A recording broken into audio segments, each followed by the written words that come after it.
Доброе утро, дорогие зрители. Телеканал Якутия-24, программа «Утро Якутии», самая семейная, уютная утренняя программа нашего телеканала. Вновь приветствует вас для того, чтобы начать наступивший день. На календаре 10 июня, и это ли не повод просто порадоваться. Как всегда, мы подготовили много всего интересного, познавательного. Даже предполагается, что мы сегодня выйдем за пределы нашей студии. На прямой связи с нами будет наш коллега, который тоже интересную вещь расскажет про спорт. Поэтому оставайтесь с нами, и будет вам счастье, что называется. Ну а вначале, конечно же, начнем с информации о погоде. По данным Гидромедцентра, сегодня в центральных районах Якутии температура воздуха от плюс 19 до плюс 27 градусов. В заречной группе от 18 до 28 градусов тепла. В южных от 14 до 24 со знаком плюс. В Вилюйской группе от плюс 20 до плюс 28. В Нижнеленских от плюс 17 до плюс 28. В западных плюс 16, плюс 26. В Колымо-Индигирской группе улусов температура воздуха от 3 до 20 градусов тепла. В Янских от 15 до 28 со знаком плюс. На северо-западе плюс 3, плюс 24. В городе Якутске температура воздуха в 6 часов утра составила 13 градусов тепла, атмосферное давление 743 миллиметра ртутного столба, ветер южный от 1 до 2 метров в секунду. Сегодня днем в столице республики ожидается облачно с прояснениями, ветер восточный от 1 до 2 метров в секунду. Температура воздуха днем ожидается на отметках плюс 26, плюс 27 градусов. Ну а погода благоволит больше времени проводить на свежем воздухе. Даже обычная прогулка положительно может сказаться на вашем самочувствии, если прогуливаться систематически. Ну а если хочется большего эффекта, то не стоит забывать про упражнения. Вчера наш спортивный инструктор рассказывал о том, как пользоваться уличными площадками с тренажерами. А сегодня поговорим про другой вид физнагрузок – японское единоборство айкидо. На прямой связи со студией мой коллега Евгений Никифоров. Он подробнее расскажет об этом единоборстве и тех, кто увлечен им. Евгений, доброе утро, тебе слово. Доброе утро, Якутск! Привет, студия! Сегодня мы находимся в старом городе на замечательном мероприятии. Это традиционная утренняя зарядка, столь полезная для всех людей. И сегодня это будет в стиле айкидо. Что такое айкидо? Что нужно делать? Как с этим жить? Как этим наслаждаться? Мы поговорим сегодня с тренером по айкидо, с Еленой. Здравствуйте, Елена, доброе утро. Здравствуйте, доброе утро. Расскажите, пожалуйста, что сейчас у нас здесь происходит, что это такое в целом айкидо и как это все влияет на организм? Ну, сейчас у нас здесь происходит утренняя зарядка. Как бы идея утренней зарядки пришла нам внезапно, хотя по городу они проводятся уже давно. Вот. Я пришла в управление спорта нашего города, и там вот такой замечательный сотрудник Евсеев Гаврил Павлович все объяснил, все показал, рассказал, и мы начали.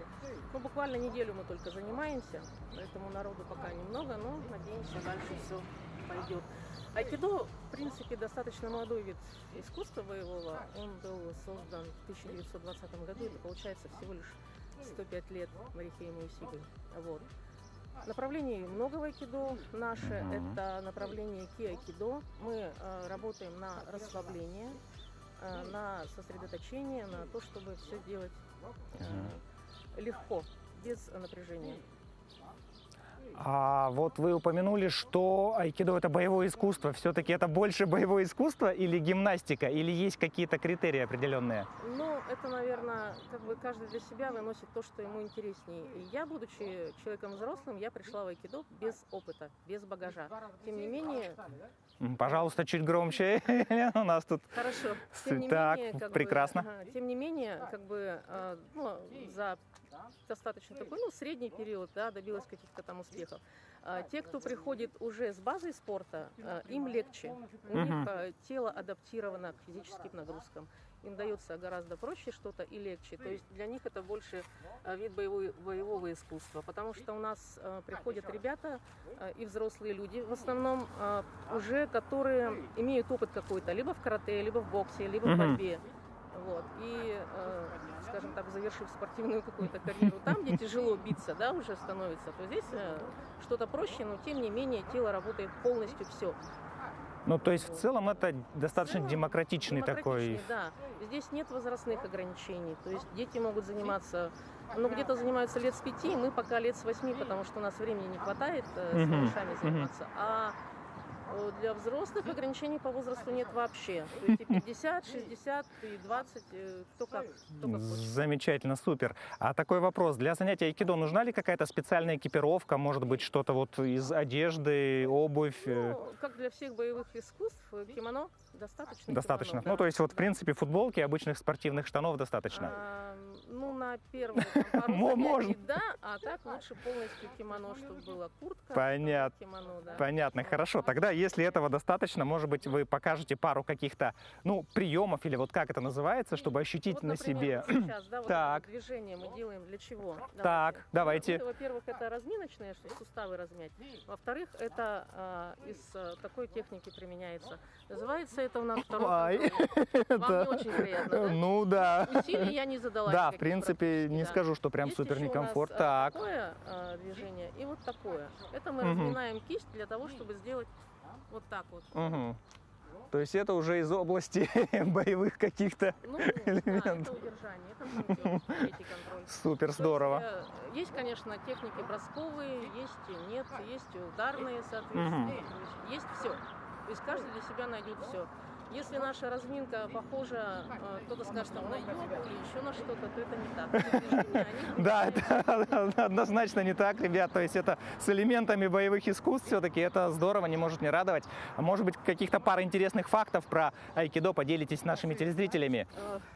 Что вот первое приходит в голову, чтобы удивить? Вот айкидо это вот чтобы... Первое приходит в голову, что как это так? Человек вроде бы стоит, ничего не делает, а его оппонент упал. Как это так может быть? А на самом деле это все просто.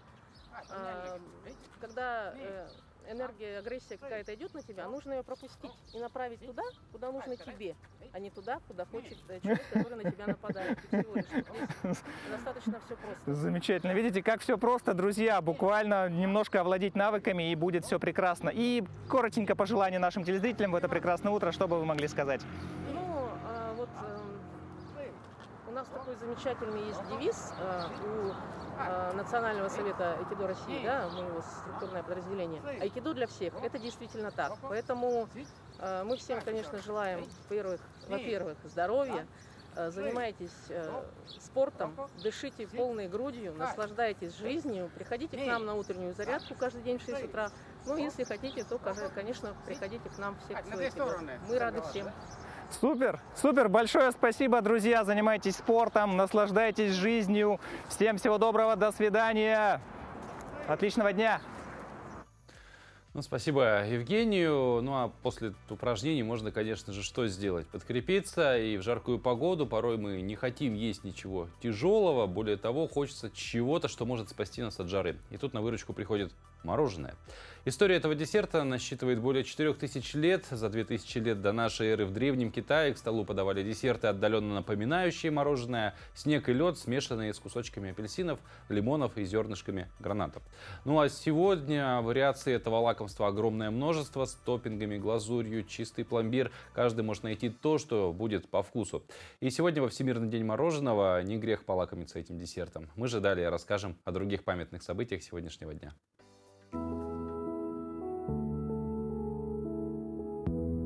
На календаре 10 июня.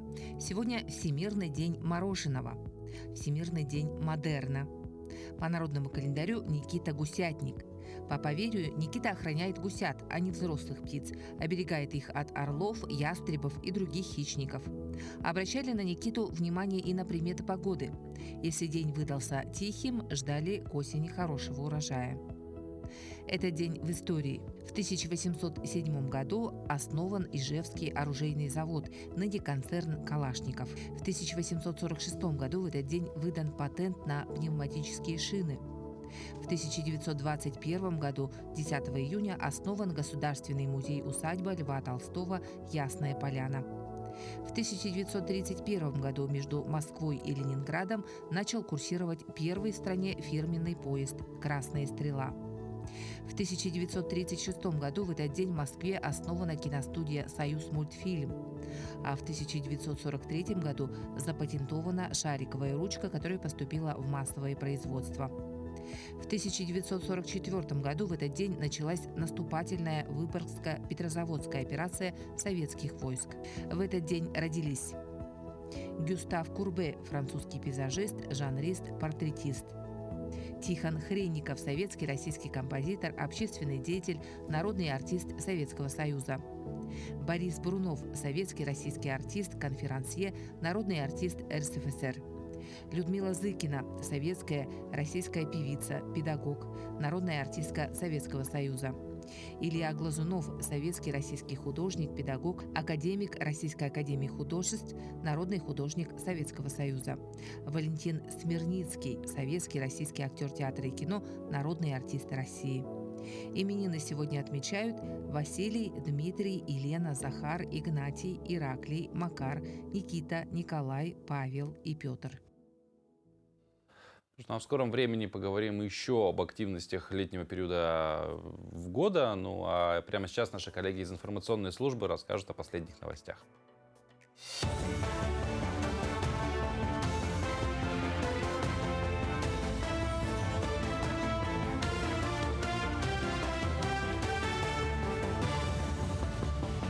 Доброе утро, Якутия. Последние новости к этому часу.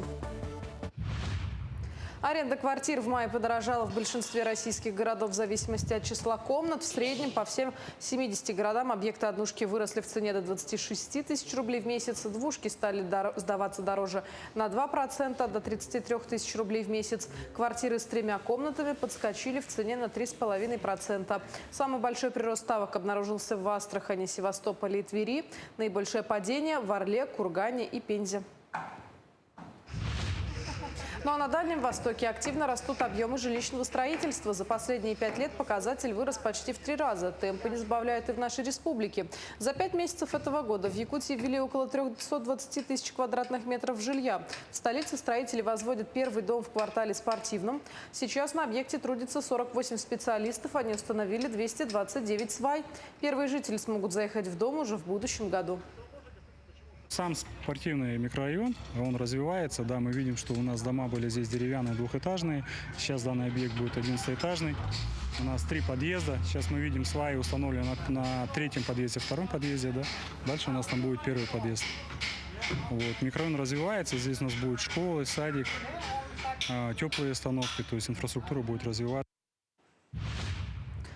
Плановая индексация тарифов ЖКХ в среднем на 11,9% произойдет в нашей стране с 1 июля. При этом процент будет отличаться в зависимости от региона, сообщили в Госдуме. Так, индексация тарифов ЖКХ в России обусловлена необходимостью модернизации изношенной коммунальной инфраструктуры, увеличением затрат на вывоз ТКО, климатическими условиями, ростом цен на ресурсы, такие как газ и электроэнергия, а также инфляцией. В Якутске стартовал первый региональный конкурс «Лучший агроном». Показать свои знания и умения решились 5 участников из Хангаласского и Салданского районов, а также профильных ведомств. На протяжении 2 дней агрономы будут решать теоретические задания и выполнять практические модули, связанные с удобрением почвы, определением состава земли.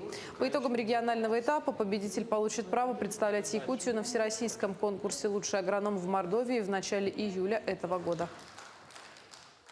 Организатором является Министерство сельского хозяйства и продовольственной политики.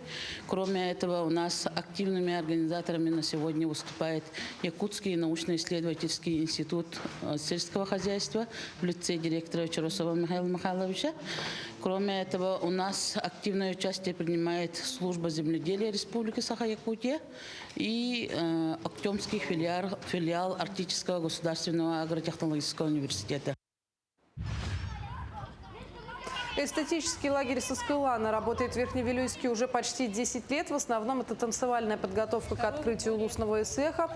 В этом году 300 детей разделили на 13 отрядов. Играют дети на свежем воздухе в спортивном сквере Тунцзянь. Все образовательные фольклорные занятия, пение и рисование проводятся в здании детской школы искусств имени Николая Бойлокова, а танцы разучиваются на стадионе.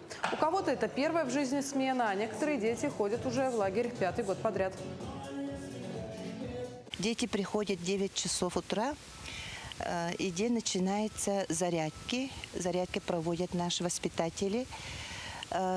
Потом расходятся по группам и занимаются танцами, пением, фольклором. Ровно 12:30 начинается обед, для которого у нас договор кафе «Сулус». И лагерь работает до 6 часов вечера. Дети очень любят лагерь. Программа и планы у нас разнообразные. Спасибо нашим коллегам, но мы продолжаем. Говорим про активности в летний период. В минувшие выходные на реке Кинкеме прошли соревнования по водному туризму. За 2 дня прошли заплывы Кубка города Якутска и чемпионата республики по спортивному туризму «Лига воды». Соревнования можно назвать знаковыми, так как последний раз их проводили 20 лет назад. На старт вышли экипажи катамаранов, байдарок, пакрафтов и участники новой водной дисциплины саббординг, в которой, к слову, по участию принял и я, и моя коллега Ларина Сукуева. Она подробнее расскажет о соревнованиях и поделится эмоциями. В первый соревновательный день прошел Кубок города Якутска, в котором приняло участие 67 любителей водной стихии в 6 категориях. Первыми на старт вышли саббордеры – 5 мужчин и 14 женщин. Я шла под номером 39. Задача атлетов заключалась в прохождении ворот, установленных над водой, максимально не задев вешки ни телом, ни веслом, ни сапом. Ну, штрафы это у одиночек будет касание, либо не проход в воротах. Это касание будет 5 баллов, а не проход это будет 50. У двоек будет прохождение и не проход, и то же самое касание. То есть, если ты проходишь и касаешься там бортом, веслом, телом какую-то одну из вешек, неограниченное количество раз при прохождении одних ворот, то это будет 5 баллов. И если только будет прохождение двойки и отсекает одного, это будет 20 баллов. А если ты проходишь, вернее, не проходишь полностью, то это будет 50. На первый взгляд кажется идти просто, но это не так. Причем против течения двигаться было легче, ведь после разворота река сама несла тебя к финишу, поэтому действовать надо было очень-очень быстро. Ну, я финишировала. Что-то оказалось гораздо сложнее, чем это было на официальной тренировке сегодня утром и вчера вечером. На самом деле, я все утро ждала Пашу Танина. Он же тоже был заявлен на соревнованиях на сапах среди мужчин. Где он, Паша? А Паша прибыл на соревнования с большим опозданием. По дороге у него сломалась машина, но, к счастью, судьи не сняли его с дистанции. Правда, стартанул он драматично, открыв купальный сезон. Чтобы время сэкономить, утром было принято решение, что я все равно вчера на тренировке только пятки мочил, поэтому гидрач мне не нужен, гидрокостюм имеется в виду. Вот, ну, наверное, видео покажете, да, как он мне не нужен оказался. Потеряв драгоценное время, из 5 мужчин-саббордеров Павел пришел 5-м. Но взял реванш на следующий день на чемпионате республики, пройдя дистанцию, которую, к слову, удлинили со временем 5:44. Так, на Кубке города Якутска среди мужчин золото завоевал Андрей Половинкин, а среди женщин Ангелина Трифонова. Что неудивительно, оба представляют яхт-клуб «15-летний капитан». Ангелина занимается в нем с детства, она опытная участница и победительница соревнований на воде, а также обладательница медалей за спасение утопающих. Да, я ожидала этого, но по сути после прохождения дистанции я все-таки думала, 3-е место точно. У меня САБы уже 3 года. Я также посещаю яхт-клуб «15-летний капитан» уже более 6 лет. И опыт на воде у меня большой. Ангелине 18 лет, и она, пожалуй, была самой юной участницей Лиги воды.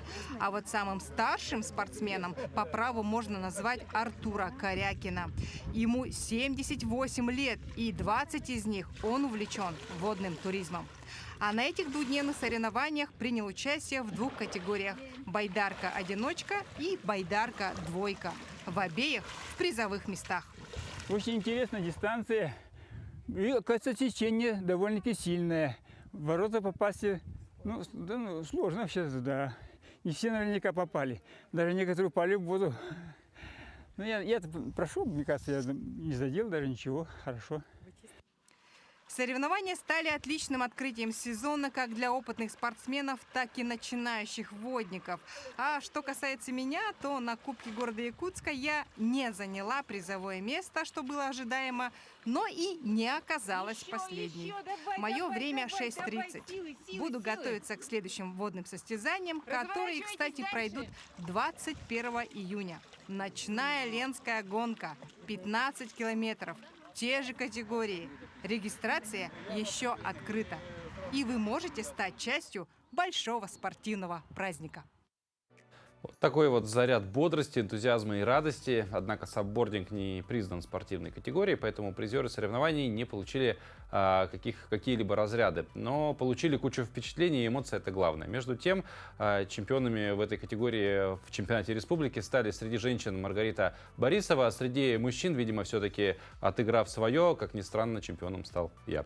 Ну а дальше мы двигаемся и рассказываем о других активностях. Лето 7-й ежегодный фестиваль воздушных змеев «Фортолет» проходит в Кронштадте. На снятых в субботу кадрах десятки красочных фигур парят в небе над территорией историко-культурного комплекса «Форт Константин». По информации организаторов, длина фигур составляет от 7 до 30 метров, а на их подъем требуется не менее 3 часов. Лето не только повод поактивно проводить время, а для многих народов это период проведения важных национальных праздников. Например, Эвенкийский Бакалдын. С эвенкийского это слово переводится как «встреча», встреча людей, семей, родовых племен после долгой и суровой северной зимы. Праздник Бакалдын символизирует возрождение природы после долгой зимы, по-другому его называют праздником весны и зелени. О том, как праздник прошел в Якутске, расскажет Юлия Михайлова.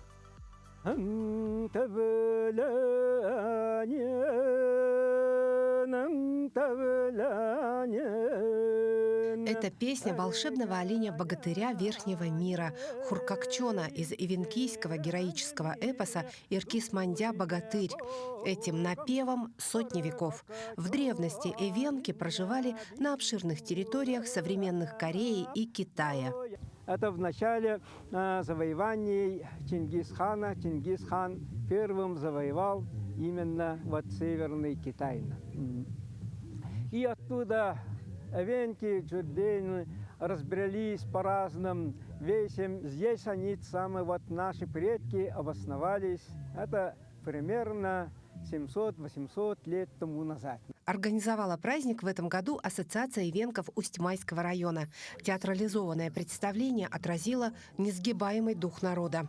Ведь история эвенков на всем ее протяжении была полна трагических страниц. В 1931 году Алдано-Майский улус был разделен еще на 4 района.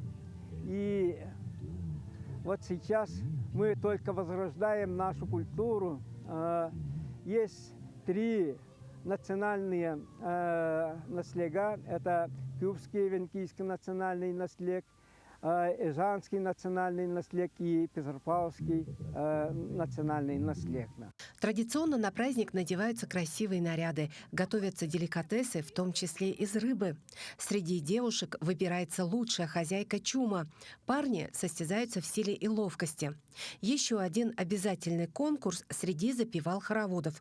Также на знание языка соревнуются дети. Мы эвенки, что должны знать эвенкийский язык, что мы должны петь, знать обряды, знать свою культуру. Это счастье, когда мы встречаемся с нашими сородичами. На Бакалдын приезжают многочисленные гости, чтобы окунуться в культуру эвенкийского народа. Море впечатлений, на самом деле, наши ребята получили из молодежной ассамблеи. Это просто не передать словами, это только нужно действительно самому приехать, посмотреть. Вот мы прошли обряд очищения, увидели историю. Здесь представлено потрясающее торжественное театрализованное представление, которое мы посмотрели, с восхищением за этим смотрим. И также здесь, что, наверное, примечательно, можно посмотреть на самих оленей. Да? Это для нас то, что можно сказать, в диковинку, потому что не каждый день его увидишь, можно погладить. Илья Сыромятников, Юлия Михайлова, Якутия, 24.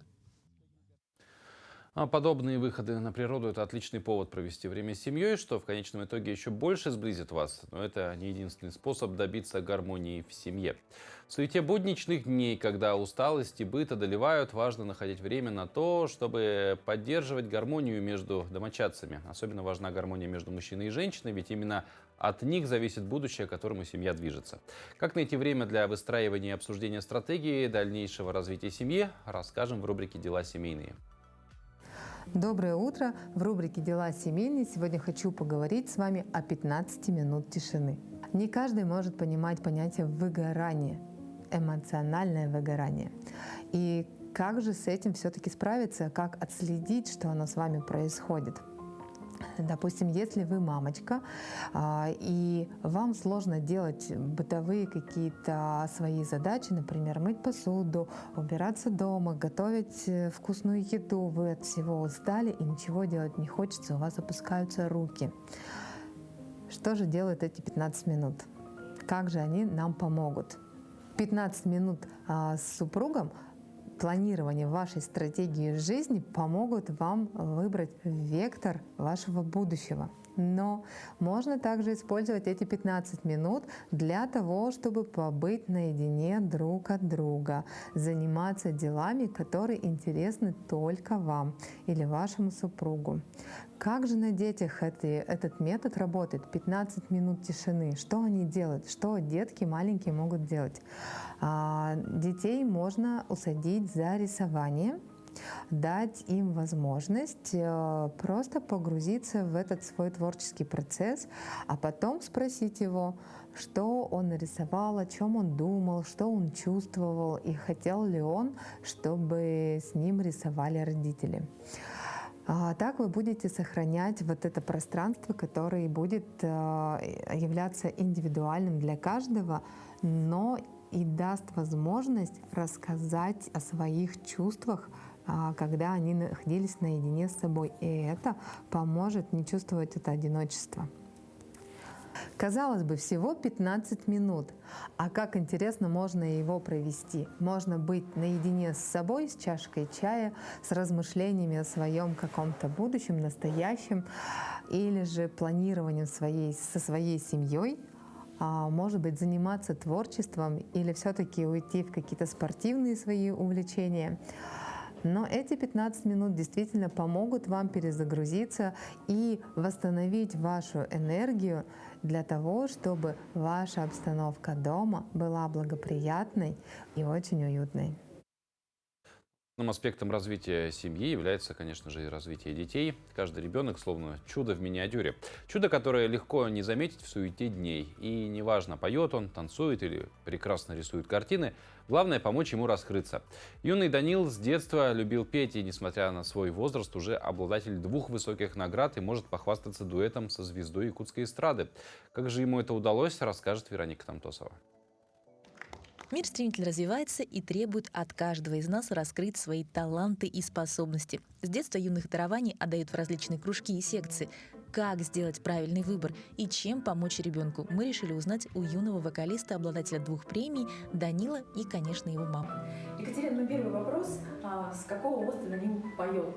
Вообще, с чего все началось любовь? С малолетства. 2 года ему было, он уже там ходил, напевал, мы ходили на концерты. Он давал после этого нам вечером дома концерты, пел как оперный певец. Потом обязательно кланялся, мы ему аплодировали. Потом это все повторялось до тех пор, пока он не устанет. Первая песня – это была песня из Барбоскиных. Что самое важное в развитии творческого потенциала ребенка? Ну, я думаю, главное не запрещать, чтобы он пел. Если он хочет чем-то заниматься, мы всегда идем ему навстречу. Немаловажную роль для каждого юного гения играет наставник и основательный подход к обучению. И вокал тут не исключение. Секретами авторской методики с нами поделилась педагог Данила Елена Евсеева. Как раскрыть талант в ребенке? Талант есть у всех, абсолютно у всех, но нужно тренировать. Наши занятия мы начинаем с дыхательной практики. Делаем дыхательную гимнастику. У нас, Данил, давай попробуем первое дыхание попробуем. Молодец.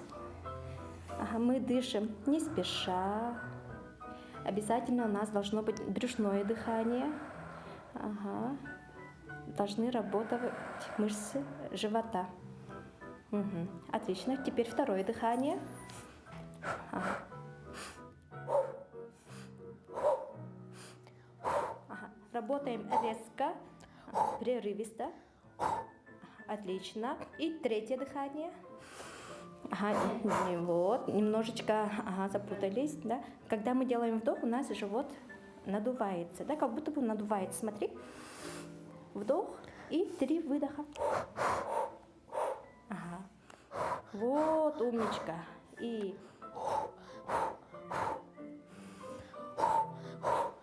вот, это у нас было третье дыхание. Я как сама родитель тоже обращаю внимание на детей, на что они проявляют интерес, да, и поощряю их. Поддержать творчество в ребенке – это не вырастить звезду любой ценой. Это помочь ему сохранить этот внутренний свет, эту смелость быть собой, эту радость от созидания. Вероника Тамтосова, Виктор Дичковский, Якутск. Залогом хорошего развития ребенка является и чтение. Сам процесс влияет очень хорошо на интеллект, эмоциональное развитие, социальное и нравственное воспитание. Но что читать детям? О детских книгах, думаю, лучше ребенка никто не расскажет. Поэтому сегодня о книгах для чтения узнаем из уст ребенка в рубрике «Книжная полка». Доброе утро, меня зовут Богдан. Сегодня я хочу рассказать про книгу «Денискины рассказы», автор которой является Виктор Драгунский. Но я хочу рассказать не про всю книгу, а только про один рассказ, который называется «Он живой светится». В этом рассказе Дениска, главный герой этих рассказов, ждет свою маму с работы. Но мама Дениски долго не приходила. Уже стемнело, ее все не было. Пришел его лучший друг Мишка. В это время у Дениски был самосвал. И когда Мишка его увидел, он так удивился, что начал задавать кучу вопросов. И потом он сказал: а давай обменяемся.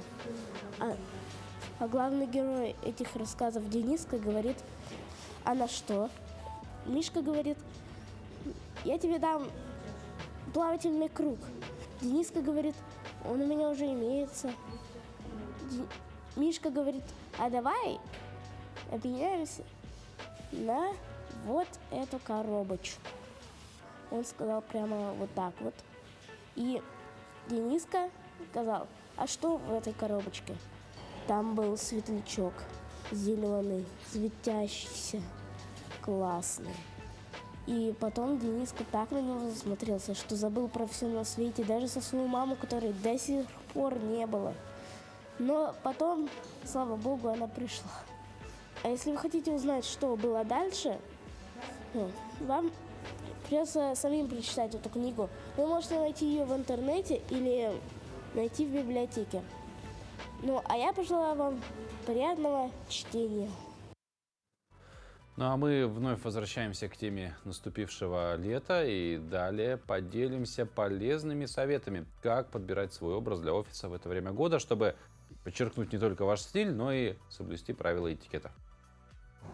Всем доброго утра и хорошего настроения. Наступило долгожданное лето. И так хочется сменить зимнюю одежду на что-то легкое и воздушное, но помним, что есть свои правила этикета, особенно для работы в офисе. Итак, офисная мода. Хоть и летняя, подразумевает соблюдение дресс-кода. Если он не установлен компанией, то что у вас меняется летний на зимний сезон и обратно, соответственно, ходим в том же дресс-коде, что и положено зимой. Но, к сожалению, это так изменить это невозможно. Если у вас свободная форма одежды, то помним, что обязательно нужно носить дамам колготки. Да, к сожалению, голые лодыжки даже в плюс 30 это не актуально для офиса. Также помним о длине юбки. Юбка должна быть чуть ниже колена. И обязательно рубашки, платья, любые летние фасоны должны содержать рукава. Хоть короткие, но рукава обязательно для носки. Что касается обуви, что мужчины, что женщины, сандали, шлепки, открытые носки, открытые задники недопустимы для офисной работы. Обувь должна быть обязательно закрытой. К сожалению, на летнюю обувь перейти в рамках офиса не получится. Шлепки не поносим. От галстука также не избавиться. Это обязательный аксессуар. Поэтому, если в вашей компании не предусмотрено, что летний вариант подразумевает какой-то платок, то носим галстук по-прежнему. Жарко, но деваться некуда. Допустим переход на укороченные рукава у мужчин, но лучше их закатывать, потому что укороченные рукава в принципе это моветон, ну и также брюки просто из более легких материалов. Хорошего лета, отличного настроения. Помним, что правила нужно соблюдать для того, чтобы было комфортно всем окружающим. Ну а теперь мы вновь готовы передать слово нашим коллегам из информационной службы. Они расскажут о последних новостях.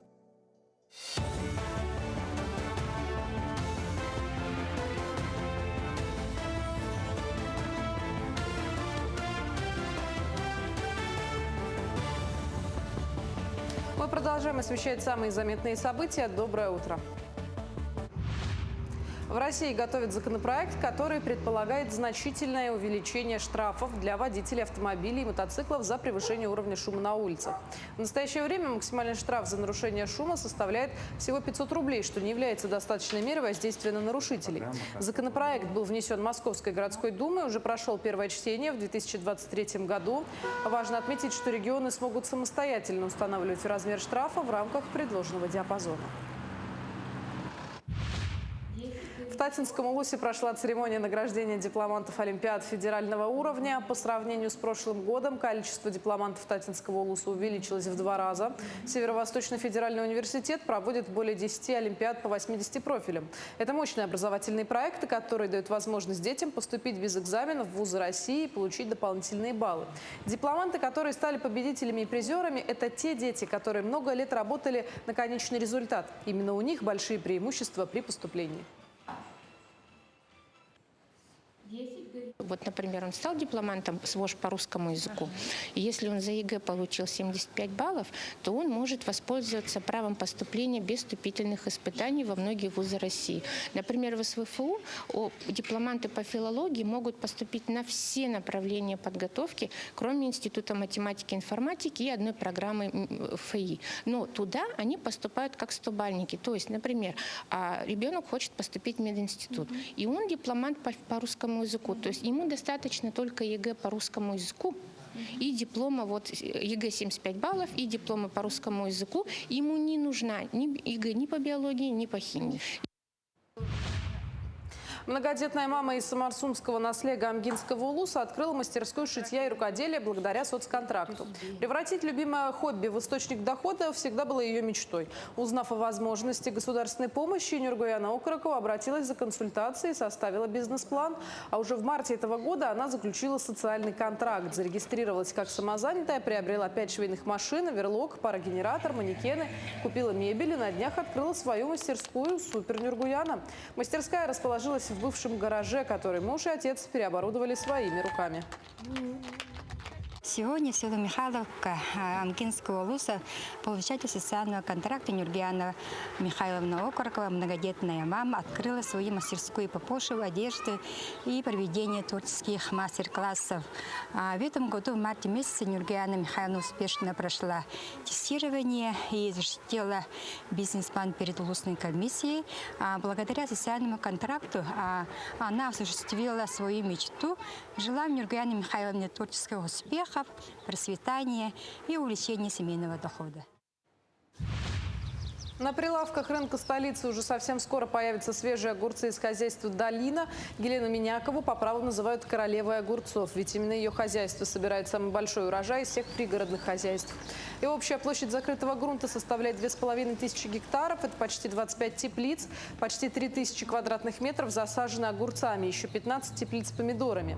По словам агронома, свежую продукцию будут реализовывать через 5 торговых точек. Есть планы доставлять продукцию в районы. Томаты у меня уже с апреля месяца, они уже вышли на теплице. Мы уже начинаем их высаживать. Ранний сорт у меня «Бычье сердце», это розовые помидоры, более мясистые. И уже в июле месяце мы должны их вытащить уже на продажу. В прошлом году для огурцов было 15 теплиц. Одна теплица у меня 1000 квадратных метров. Это ширина 10 на 100. А томатов было 10 теплиц. А в этом году у меня огурцов 10 теплиц, а томатов 15.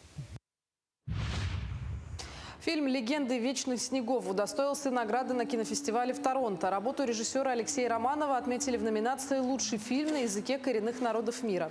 Напомню, фильм в жанре мистической драмы вдохновлен якутской легендой о любви юноши и мертвой девушки Маппа. Короткометражная картина режиссера Алексея Романова ранее уже завоевывала награды на российских и международных кинофестивалях. На этом пока все. Эфир телеканала продолжит программа «Утро Якутии». Оставайтесь с нами. Продолжая тему новостей, в Якутске стартовала неделя борьбы с зависимостями. О том, какие мероприятия пройдут в рамках всероссийской профилактической акции и вообще в целом такое, что зависимость, как с ней можно бороться, а есть ли вообще способы побороть этот недуг, нам расскажет врач-нарколог Якутского республиканского наркодиспансера Роман Николаевич Казыкин. Роман, доброе утро. Здравствуйте. Вот, ну вообще давайте начнем с базы, да, что называется. Что собой представляет зависимость и где вот эта тонкая грань от дурной вредной привычки до вот как бы самой настоящей зависимости от чего-то? Так, ну в целом зависимости можно назвать, ну то есть они называются аддикциями. Вот, аддикции это такое деструктивное поведение, которое как бы предопределяет стремление человека к уходу от реальности посредством изменения своего психического состояния. При этом используются какие-либо вещества, либо какой-то род деятельности. Вот. Ну и тут уже нужно подразделять на классификацию уже. То есть как бы зависимость это не только то, как бы, что в обиходе привычно считать, это может быть реально какое-то просто действие без употребления, там, грубо говоря. Да, зависеть можно не только от психоактивных веществ, то есть наркотиков, алкоголя или каких-то токсических, но и, допустим, от азартных игр тех же самых. Или любовная зависимость бывает, вот, когда одержим один человек другим. Вот, это тоже относится к аддикциям. Ну, это как можно оградить себя, если вот человек, например, ну, понимает, что у него как-то ну, уже нездоровый интерес к чему-либо, да, вот на чем зависимость может как бы сформироваться, а может быть она уже сформирована? Ну, тут в целом нужно разделить тогда уже. Тут зависит, конечно, от типа зависимости. То есть бывают у нас химические зависимости, это, как я уже сказал, от психоактивных веществ. Вот. Тут надо понимать, что если человек употребляет алкоголь, вот, то есть если он это делает довольно часто, у него имеется уже синдром отмены, когда он не пьет, ему становится плохо, грустно, одиноко или какие-то физические уже проблемы возникают. Тут понятно уже, что проблема имеется. Вот. Если же речь идет о аддикциях от нехимических, вот, тогда тут уже это более тонкий вопрос. Вот. Тут надо понимать, что как бы четко разделять какое-то вот конкретное увлечение, да, и вот болезненную зависимость от чего-либо. Вот. Ну, банальный пример, если привести, то есть лудомания, да, вот, когда человек играет в азартные игры, вот, и может просто продать квартиру не только свою, но и родственников, залезть в долги, ну, тут понятное дело, что зависимость уже присутствует. Это уже как немножко термальная, да, ситуация, ну, если говорить про продажу квартир и так далее. Да. Вот. А есть ли какая-то, может быть, статистика или все-таки все мы равны, скажем так, что какая-то, может быть, определенная категория граждан более подвержена зависимостям? Ну, конечно, есть более подверженные люди к зависимостям, не только, допустим, но и к другим каким-либо психическим расстройствам. Например, даже есть генетическая предрасположенность. Вот у нас в организме есть нейромедиатор, называется дофамин. Вот, и он, собственно говоря, находится вот в дофаминовой системе в головном мозге. Да, это, по сути, гормон, да, который регулирует мотивацию и получение удовольствия. И вот когда имеются нарушения этого гормона, в таком случае идут нарушения именно мотивации и, соответственно, получение удовольствия. Есть генетические маркеры, сейчас бы не соврать, DDR2, DDR4, это именно маркеры рецепторов к этому дофамину, вот, которые, ну, если там нарушение в геноме какое-то происходит, в таком случае именно что происходит нарушение процессов подкрепления. То есть человеку для того, чтобы получить удовольствие, требуется что-то извне, там, вещество какое-то и так далее.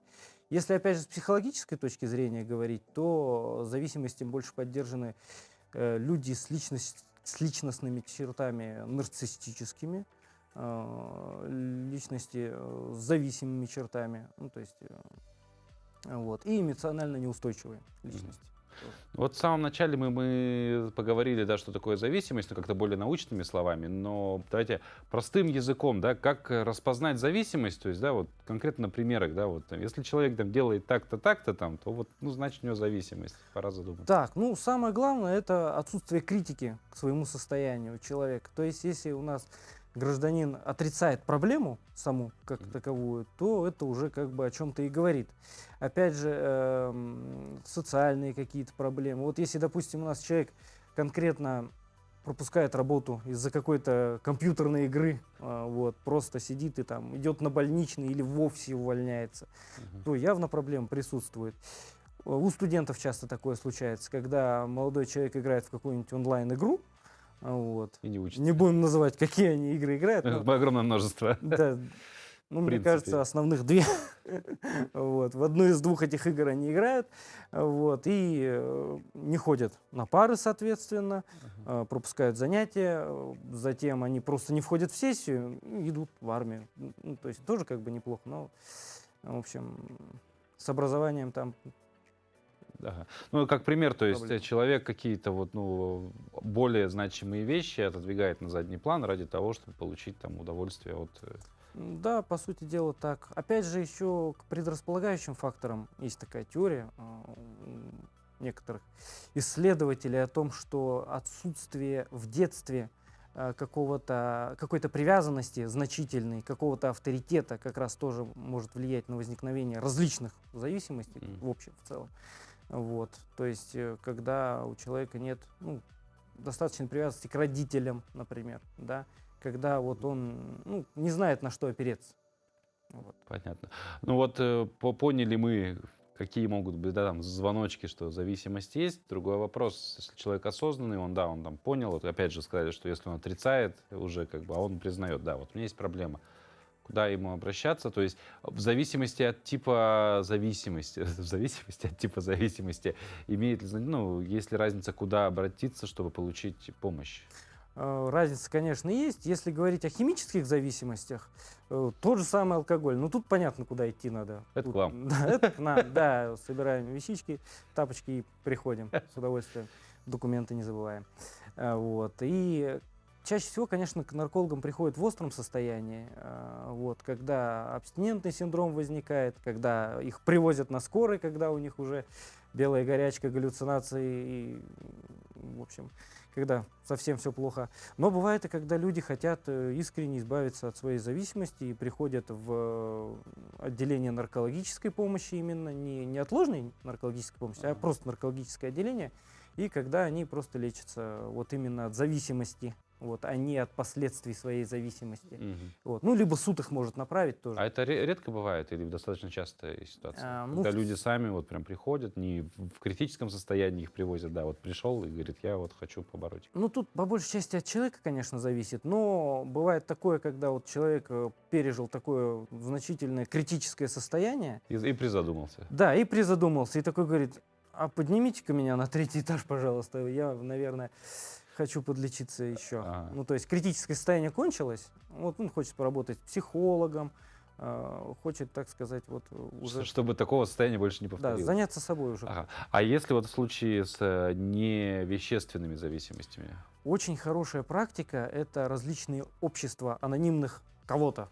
То есть есть общество анонимных алкоголиков, например, да, есть общество анонимных наркоманов, точно так же есть общество анонимных лудоманов, либо анонимных вот зависимых геймеров каких-то.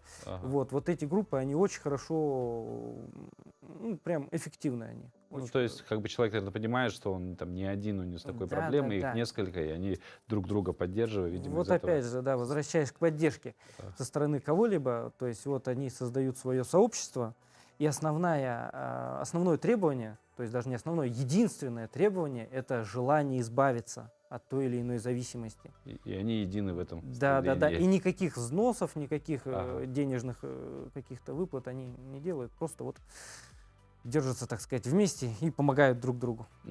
Ну, Роман, спасибо за эту беседу. Много полезной информации. Самое главное, мы узнали, что как бы нет безвыходных ситуаций, главное прийти и признать проблему, начать ей заниматься. Все получится. Желаем удачи в вашей работе и отличного дня. Спасибо. Вот. Ну а мы, завершая немножко наш эфир, да, вернемся опять к теме лета, потому что все больше времени все-таки хочется проводить на свежем воздухе. Это отличный способ и отдохнуть от повседневной заботы, получить заряд энергии и здоровья. И активный отдых — это еще масса приятных, порой даже экстремальных впечатлений. Наша коллега Дарья Анкехова прошла испытание силы, скорости и, конечно же, адреналина.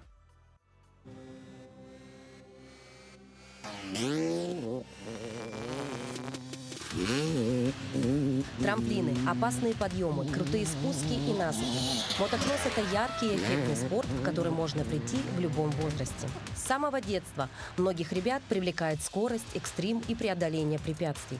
Все это воспринимается детьми как вызов.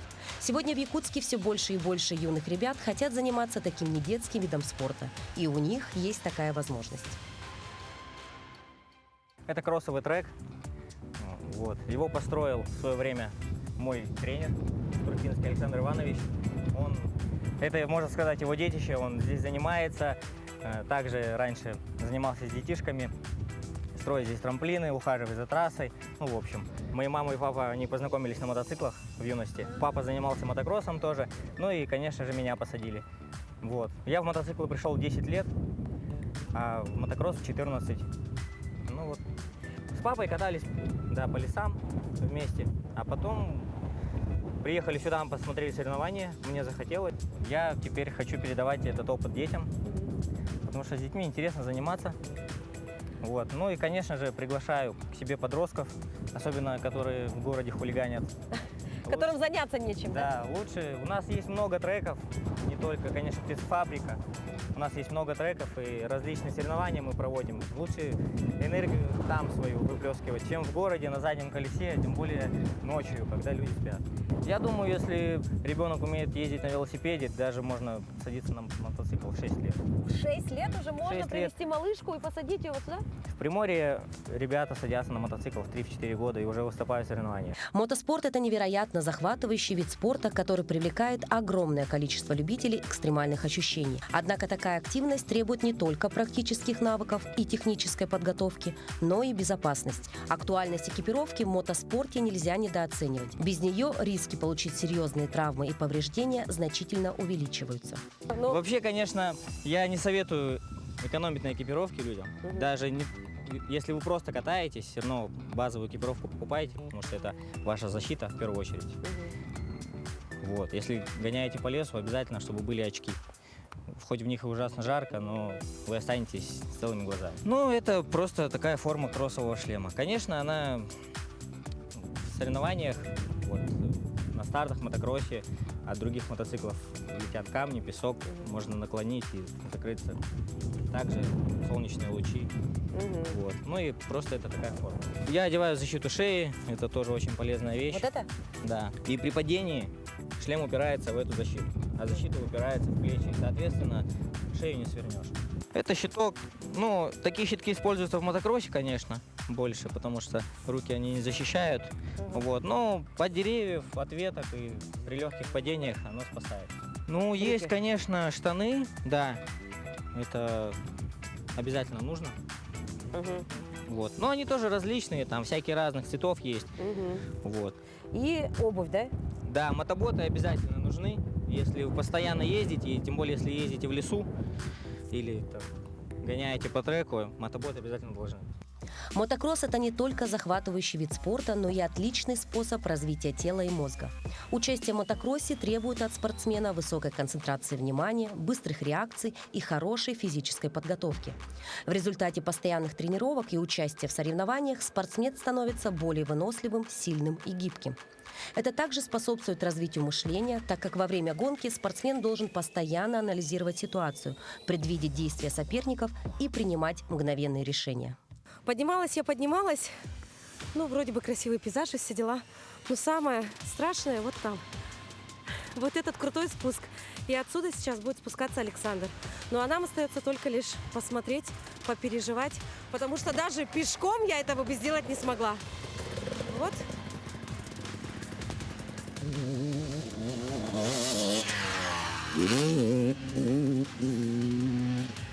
Бешеная скорость и яркие впечатления – вот она, идеальная формула.